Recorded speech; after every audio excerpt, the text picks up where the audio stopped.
otro tipo de versiones o traducciones y nos motivamos mucho. Sin embargo, conforme van pasando los meses, nos vamos desmotivando, las ocupaciones nos van llenando y llega un momento, hermanos, en que ya no la leemos o no la estamos estudiando.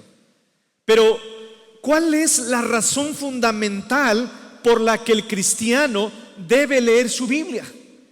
Definitivamente hay hermanos que dicen, no me da tiempo. Pastores, que de verdad no me da tiempo. Yo no concibo esa parte, porque la lectura de la palabra no debería ser una opción para el cristiano. Ahora, yo quisiera que fueras a tus adentros en esta tarde y te preguntaras, ¿por qué no la estás estudiando como deberías? Hace unos momentos, en la mañana, alguien me decía, es que vino alguien, este hermano era bien consagrado, y me encantó porque cuando me hablaban de esa persona me daban una referencia, y la referencia era, es que ella o él leía su Biblia por lo menos 2 veces al año. Y yo dije, wow, me quedé impresionado, porque hay métodos que nos pueden llevar de tal manera que podamos leer la Biblia 2 veces al año. Ahora, no alcen sus manos, pero yo les preguntaría, porque de eso se trata esta tarde, ¿por lo menos has leído una vez tu Biblia completa? No alcen su mano. Por lo menos tienes un tiempo diseñado para leer la Escritura. Pero, ¿cuál es la razón en este mes para celebrar? ¿O cuál debería ser la motivación más importante para leer la Biblia? Y hermanos, tristemente hay muchas personas o muchos hermanos que ya no sienten motivación alguna por abrir la Biblia. De hecho, hay quienes al leer la Biblia comienzan a bostezar y más que ser esa palabra como miel al paladar, se vuelve en un somnífero, ¿no? Hay quienes ya para leer la Biblia, hermanos, empiezan a cabecear y empiezan a echarse un pleito con la Biblia, pero de cabezazos, ¿no? ¿Cuál será, hermanos, la motivación? Te levantas todas las mañanas con la motivación de decir, hoy tengo muchas cosas que hacer, pero lo más importante es que voy a leer la Biblia. Pero además, hermanos, hay gente que se congrega, hay gente que es miembro en plena comunión, hay gente que conoce teología, pero hoy no tiene deseos de escudriñar las Escrituras. Ha perdido el deseo y la motivación de leer la palabra de Dios. Hermanos, uno se pregunta como pastor y dice, ¿cómo motivamos a la iglesia? Yo sé que en ese porcentaje que te mencioné al principio, a lo mejor hay un porcentaje que está leyendo. ¿Por qué no reporta? No lo sé. Porque a lo mejor vivimos en una cultura donde nos da miedo reportar, pero yo crecí en una cultura, mis hermanos, donde empezaba la escuela de formación cristiana, pasaba el secretario de escuela de formación cristiana y te preguntaban, ¿cuántos capítulos leíste? ¿Se acuerdan? ¿Fueron de esa generación algunos? Bueno, ya veo cabecitas ascendiendo, eso significa que sí. Pero yo recuerdo que algunos decían, yo 15, ¿no? Yo leí 20. Otros agachaban la cabeza diciendo, hermanos, secretario, en este mes no leí, pero por lo menos había sinceridad. Pero uno se pregunta y dice, ¿cómo vamos a motivar a la iglesia a leer la Biblia? Yo espero que en este mes te motives quien no lo esté leyendo. Quien no lo esté leyendo, nuestro propósito en este mes, mis amados hermanos, es motivarlos a que empecemos a leer la Biblia de manera ordenada, disciplinada, pero sobre todo con amor, sobre todo con motivación y pasión. Yo no sé, hermano Isaías, al final de cuentas, ¿cuántos están motivados porque va a haber concursos bíblicos? Perdónenme que sea muy nostálgico, pero había generaciones en que decían, van a haber concursos bíblicos, y daba una emoción. Ahora no voy a ir porque me van a preguntar y no sé. Antes te motivaba. Cuando yo llegué al seminario, la experiencia que yo te puedo compartir es que uno de mis maestros, y no es colgarme una medalla, pero dijo, oye, ¿y tú cómo conoces tanta Biblia? Y yo le dije, es que en mi congregación habían concursos de memorización textual, habían concursos, no sé cómo le llamaban aquí, pero se llama buscando perlas, ¿no? Te decían una palabra y tú buscabas, pero era una motivación. Todos queríamos leer la Biblia. Lo triste hoy, hermanos, es que somos la generación más equipada. Somos la generación con más Biblias. El celular es una bendición porque podemos tener muchas versiones. Es más, ya hermanos, hay Biblias hasta, pues ya los pobres editores ya no saben qué editar. Ya está la edición de colores, ya está para mujeres, ya está para niños. Antes cuando eras niño ibas y tu papá te regalaba una Biblia casi de este vuelo, ¿no? Aquí está tu Biblia. No, ahora ya hay Biblias tan sofisticadas que uno lleva a sus hijos a la librería y dice, ¿qué Biblia quieres, no? Y escogen la más bonita, aunque lo más bonito es el contenido, ¿no? Pero somos la generación más perezosa. Somos la generación que menos lee la Biblia. Somos la generación que menos conocimiento de la Escritura tiene. Vuelvo a repetir, el próximo domingo a esta hora quiero verlos a todos diciendo, vamos a participar porque queremos manifestar nuestro conocimiento de la Biblia. Hermanos míos amados, nosotros que estamos aquí deberíamos ser expertos en la palabra. Deberíamos conocer la Biblia de pasta a pasta. Yo no conozco a un médico que vaya a su carrera y que por lo menos no sepa el ABC de la medicina. Yo no conozco a un profesor que vaya a presentarse frente a un aula si no sabe cómo dar una clase. Yo creo que lo corren. Los cristianos debemos estar leyendo las Escrituras de manera constante. Y alguien me dirá, pastor, pero eso ya lo sé. Otra vez nos van a regañar acerca de leer la Biblia. Bueno, en este mes vamos a buscar de manera intertextual, es decir, los versículos dentro de la Escritura del por qué debemos leer la Biblia. Hermanos, si esto no nos motiva, vuelvo a repetir, ya no sé qué hacer. Pero la razón principal que hoy quiero meditar con ustedes de por qué tenemos que leer las Escrituras es porque ahí encontramos a Cristo. Voy a repetir esto porque podemos ser muchos cristianos ya de años, pero aún así estar leyendo la Biblia con la motivación equivocada. Vean lo que dice el Señor Jesucristo: escudriñad las Escrituras, porque a ustedes, judíos, les parece que en ellas tienen la vida eterna. Pero vean lo que viene a continuación. Vean lo que viene a continuación. Ellas, la palabra es la que da testimonio de mí. A ver, la motivación número uno, la razón por la cual los cristianos tenemos una estrecha relación con la palabra. No puede pasar un día sin que yo me siente a escudriñar las Escrituras. La razón medular, la razón esencial es porque yo ahí crezco en intimidad con Jesucristo. No leemos la Biblia para ser sabiondos. No leemos la Biblia para conocer la Escritura y cuando haya que regañar a alguien citamos todos los versículos que sabemos. Hermanos, las Escrituras nos llevan a disfrutar y poder crecer en conocimiento del Señor Jesucristo. ¿Qué está pasando aquí, hermanos? Lo que está pasando en este pasaje es que están poniendo en tela de juicio la autoridad de Cristo.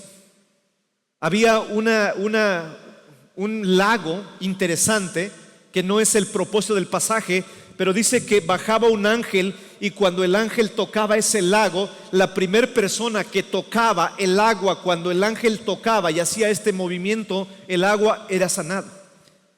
Y cuando Jesús llega a ese lugar, hay un hombre que está ahí y le pregunta, ¿tú qué quieres? Y este hombre dice, yo quiero ser sano, pero no tengo nadie que me pueda acercar cuando el ángel desciende y toca el agua y experimentar sanidad. Y Jesús dijo, si quieres, toma tu lecho y anda. Y en ese momento aquel hombre se levantó y comenzó a caminar sin necesidad de llegar al lago o experimentar ese milagro, porque, hermanos, escuchen lo que voy a decir, los demás solamente son medios, el poder emana de Jesucristo. Pero Juan, hermanos, relata este pasaje no con el objetivo de que nos vislumbremos, porque hay quien me pregunta y dice, pastor, ¿a poco descendía el ángel y tocaba el agua? No sé si ustedes cuando están leyendo Juan se asombraron ante eso, Pero el propósito de ese capítulo, cuando Juan lo mete en su evangelio, no es el milagro en sí, sino que los judíos decían: ¿con qué autoridad? Primero que nada, ¿quién fue el hombre que te sanó? Es que no lo conozco. Solamente me dijo que yo me parara y me levanté. Pero cuando este hombre se levantó y fue a la sinagoga en el día de reposo, dijo a los judíos, era un poco también comunicativo, por no decir otra cosa, ¿no? Fue con los judíos y le dijo: miren, el hombre que me sanó, ese es el que está allá. ¿Y quién creen que era? Era Jesús. Se acercan los judíos, los fariseos, para cuestionar el testimonio de Jesucristo. En vez de maravillarse por el milagro y el poder de Dios, hermanos, hay gente que es así. Hay gente que está más pendiente de las reglas que del milagro de la gracia. Pero entonces, hermanos, le dicen a Jesús: ¿con qué autoridad haces esas cosas? ¿Quién te da autoridad e incluso para sanar el día de reposo? Y hermanos, Jesús contesta un diálogo maravilloso. Número uno, Él dice: yo no voy a dar testimonio de quién da autoridad, porque mi testimonio proviene de dos fuentes. Mi testimonio proviene de mi Padre. El Padre que me envió testifica. Y este milagro, escuchen, este milagro en realidad es el testimonio de mi Padre respaldando mi ministerio. En realidad yo no testifico por mi propia cuenta, sino que mi Padre está ratificando que yo soy el Hijo de Dios, que yo soy el pan de vida. Por eso esa obra solamente es la manifestación concreta de que el Padre y yo uno somos. Primer consejo: que tu fama y tu testimonio no provenga de ti. Jesucristo nos enseña que si vas a testificar de algo que tú hiciste, que lo digan los demás. Y eso es lo que dice el sabio Salomón: que nuestra propia fama no venga de nuestros propios labios, sino que venga de los demás. Segundo, Jesús dice: el que testifica mi autoridad, en segundo lugar, es la Escritura. Ustedes que leen las Escrituras, quiero decirles que las Escrituras en realidad apuntan hacia mí. En pocas palabras, Jesucristo está diciendo: mi Padre da testimonio y lo hace a través de las obras, porque nada puedo hacer yo si mi Padre no me lo permite. El poder que emana de mí es porque mi Padre está confirmando. Hermanos, por eso hoy ya no necesitamos milagros. En el momento de Jesucristo eran necesarios los milagros para ratificar que Jesucristo era el Hijo de Dios. Pero en segundo lugar, mis amados hermanos, el Señor dice la clave fundamental, y por eso aquí comenzamos esta serie. Esas escrituras que ustedes leen, en realidad, hermanos, dice Él, son las que testifican que yo soy el Hijo de Dios, que yo soy lo que digo ser. Ahora, aquí había un problema, y el problema estaba en que los judíos conocían las escrituras. Escuchen esto. Imagínense que hiciéramos un 100 cristianos dijeron, pero compitiéramos contra un judío, ya ni decir un testigo de Jehová, porque a veces nosotros decimos, me aventé un round con los testigos de Jehová, pero me ganaron, le voy a hablar al anciano o al pastor, ¿no? Para que él lo venza, porque ya nada más con 5 versículos me quedé. Pero imagínense que nos aventáramos un concurso bíblico con los judíos. ¿Quién ganaría? Especialmente, creo que nos empataríamos con el Nuevo Testamento, porque no tenían, ¿no? Pero si concursáramos con un judío en el Antiguo Testamento, para empezar, empecemos con los niños. Hermanos, un judío, su hijo cuando ya tenía 5 años, por lo menos ya sabía la mitad del salterio, de memoria. Un niño judío de 5 años ya podía respirar la palabra y sabía la mitad de los salmos. Cuando él hacía su profesión de fe o su bar mitzvah a la edad de 12 años, el judío, ¿dónde están nuestros adolescentes? No los vamos a tirar al ruedo, ¿va? Porque un judío o adolescente, cuando él hacía su bar mitzvah, qué bonito, porque él entraba, hacían todo el proceso y le daban a comer miel. Y él decía: así como la miel es tu palabra a mí, paladar. Pero además él repetía de memoria los 427 mandamientos de la ley.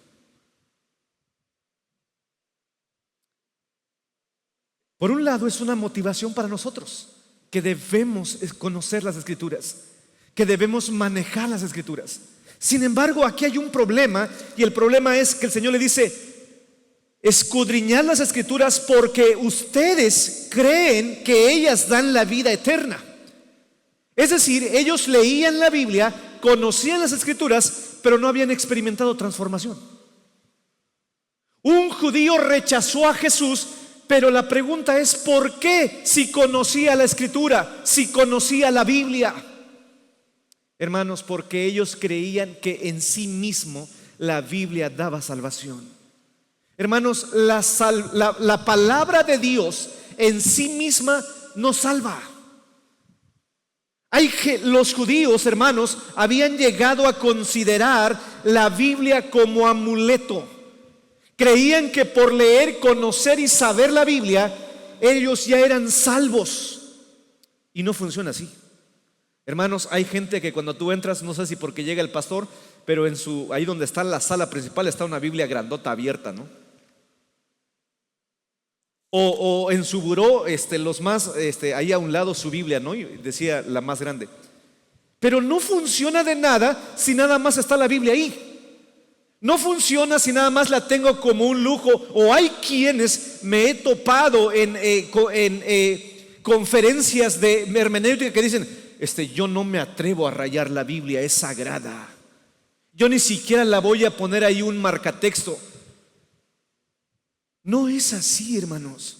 El Señor Jesucristo dice: la salvación o las Escrituras en sí mismas no salvan.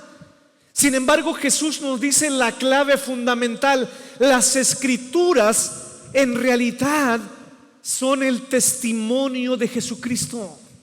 Escuchen lo que voy a decir de manera categórica. Si yo estoy estudiando la Biblia, pero no estoy encontrándome a Cristo, no me está sirviendo de nada.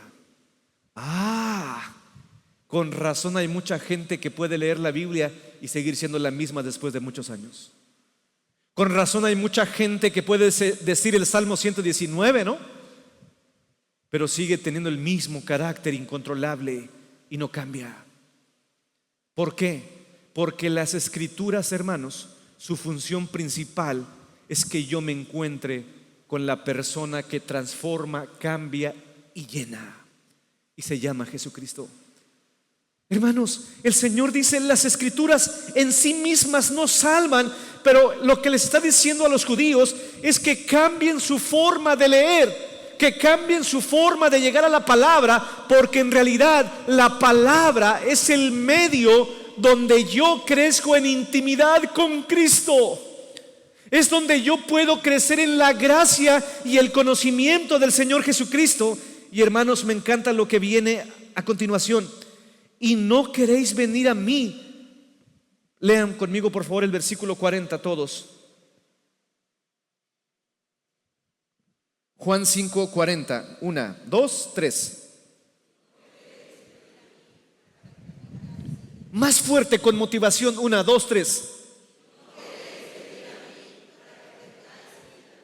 Hermanos, fuimos creados para que el sentido de nuestra vida, la meta suprema de nuestra vida, es conocer a Cristo.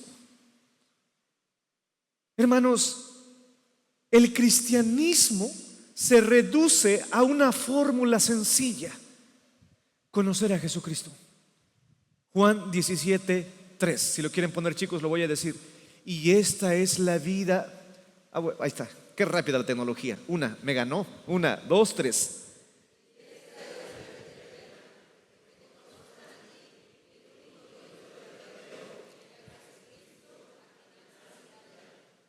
Vean esto. En esto consiste la vida eterna.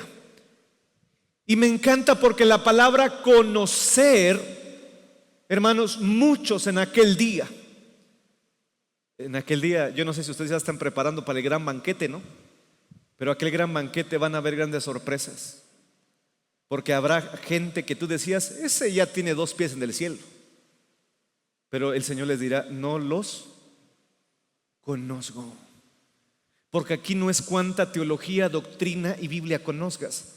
Aquí es cuánto conoces a Jesucristo. Esta es la vida eterna. La palabra conocer, hermanos, aquí tiene que ver con esa profundidad y esa intimidad con tu Salvador y tu Señor. Hermanos, hoy venimos a la mesa y no quiero desligar este sermón. Pero hoy venimos y podemos tomar el pan y el vino y regresar con nuestras vidas sin el deseo de profundizar en nuestra relación con Cristo. De nada serviría si hoy no venimos para decir, hoy quiero reafirmar mi compromiso contigo. Quiero conocerte a ti. Quiero crecer en intimidad contigo. Hermanos, tenemos muchísimas cosas que hacer, pero no perdamos el tiempo. La asignación que tenemos en esta tierra es conocer a Jesucristo. Alábese en esto el que hubiere de alabarse, no en tener riquezas o posesiones o muchas cosas. Alábese en entenderme y conocerme. Pero vean lo que dice el Señor Jesucristo. Ustedes han leído las Escrituras, pero no me conocen a mí. Yo les pido, dice, y no queréis venir a mí para que tengáis vida. Yo voy a decir algo fuerte. Si no estoy leyendo las Escrituras y no estoy conociendo a Cristo, estoy muerto o muriendo o languideciendo espiritualmente. Hoy venimos para alimentar nuestra fe a través de la mesa, a través de la predicación de la palabra. Pero hermanos, empecemos a escudriñar las Escrituras, porque en Él nuestra relación con Cristo crece. Ahora, yo quiero preguntarte para cerrar, ¿te motiva a conocer a Jesucristo? ¿Quieres conocer a Cristo? ¿Quieres encontrar vida todos los días? Ven a Jesucristo. Pero conocer a Jesucristo está íntimamente ligado a las Escrituras, íntimamente ligado al escrutinio constante. Así que hermanos, la motivación para leer mi Biblia todos los días no es que si me van a preguntar ¿y qué voy a decir? La motivación por la que un cristiano lee de manera insaciable su Biblia es porque ahí se encuentra Jesucristo. Que el Señor nos motive, que el Señor nos ayude y que esta semana lo que más nos cause deleite sea encontrar a Cristo en las Escrituras. Dios nos bendiga.